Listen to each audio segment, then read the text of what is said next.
Hey everybody, welcome back to my channel. My name is Wendy. I had a scare yesterday. With my monk.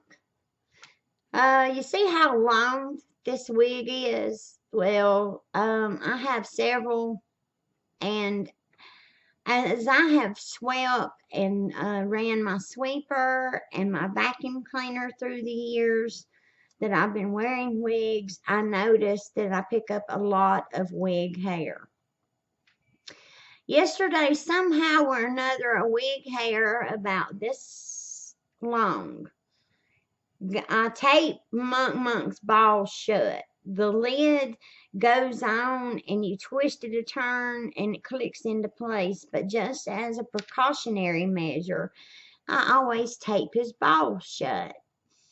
Well, I don't know if it came from the wig I was wearing, which was this one or another one, but it was strand, just one strand of hair got taped.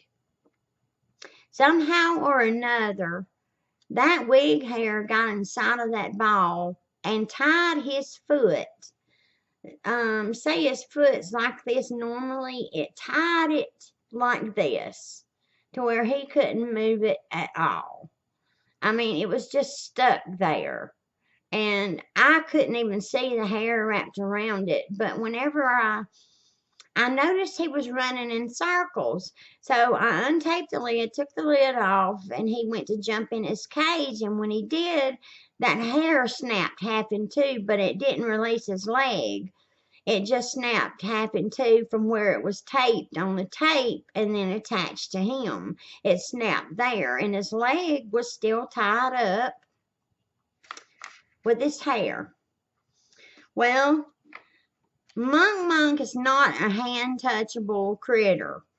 He jumps into his ball from his cage, and he jumps out of his ball into his cage. I do not pet him or hold him or do anything of the sort. I didn't know what I was going to do.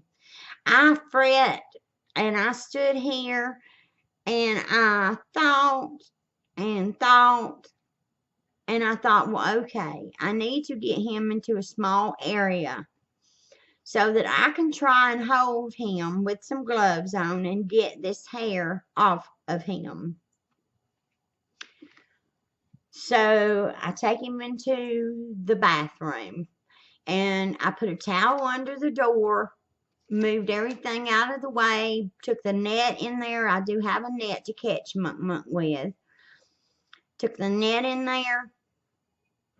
Took Monk in there in his cage. He has a fruit and food pan that sits down into his cage, and when you lift it up out of there, it gives you about a 4x4 area open in the top of the cage. So I took the fruit and food pan out, and he's exposed. He's right there. He's already jumping up, trying to jump out. With his leg like it was. I don't even know how, he was doing these things, but he was jumping on 3 legs. He was trying to jump out, and I had a washcloth that I was going to just put over him and hold it to, disable him from being able to move. I never could get the darn wash rag on him because he kept jumping and moving and jumping and moving, and I had these rubber gloves that I used for gardening on, and he kept snapping at them. He never did bite me though. He never did bite through that plastic because he wasn't trying to bite me that hard. I guess he knows that I'm his mom. He was nipping at me really, and because I had a hold of him and was holding him down, or I don't even think he would have done anything. I finally, after about 10 minutes of trying, gave up with the wash rag, and I got Monk with my first hand, my right hand, then I got the end of him with my left hand, and I had him like this right here, and I reached down with my mouth, and I bit that hair, because I could not hold him with one hand. He is crazy. And I bit that hair half in two. And it was still, wrapped around his ankle. But I did get his leg released. His leg is straight out. There's some of it still wrapped around his ankle. I put him back in his cage, and I knew that had to be cut off, and there was no way on God's green earth that I was going to be able to do it. I didn't know how tight it was, because if you cut circulation off to your limbs, they will die, and they're unusable afterwards. They don't come back to life. And it's, our limbs are funny. So I break down and I call the vet. I said, look, I've got this chipmunk. I know I'm not supposed to have him, but I've had him for a year now. He's my pet. He's my pet chipmunk. His name is Munk Munk. And I told him what was wrong, and they were, she came back to the phone after asking if they could treat him and said, yes, we can treat him. We're a wildlife association place. Bring him on in. So I took his little butt down to the vet. Munk had to go to the vet. And by the time that they had sedated him, he had done chewed the rest of that off of his ankle. I saw him doing it when we were at the vet's office. He was sitting back on his haunches, chewing at his foot. And it cost me $64 for them to tell me that it wasn't on there anymore. But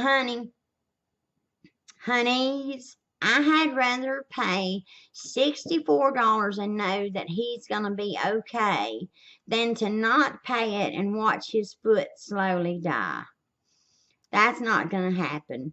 My critters are my babies. I have 2 cats and 2 chipmunks. They're all my babies, even though that one chipmunk don't want to have nothing to do with me. And we're releasing her this month. Hallelujah. It's finally here. Not for my sake. It's no trouble taking care of her. It's for her sake. She deserves her freedom, and she's going to have it at the falls up here by our house. So that's my story about Munk Munk. He was drunk yesterday. He slept most of the evening, but he's fine and dandy today. So, everybody be safe, be kind to one another, and I'll see you again soon. Bye-bye, everybody.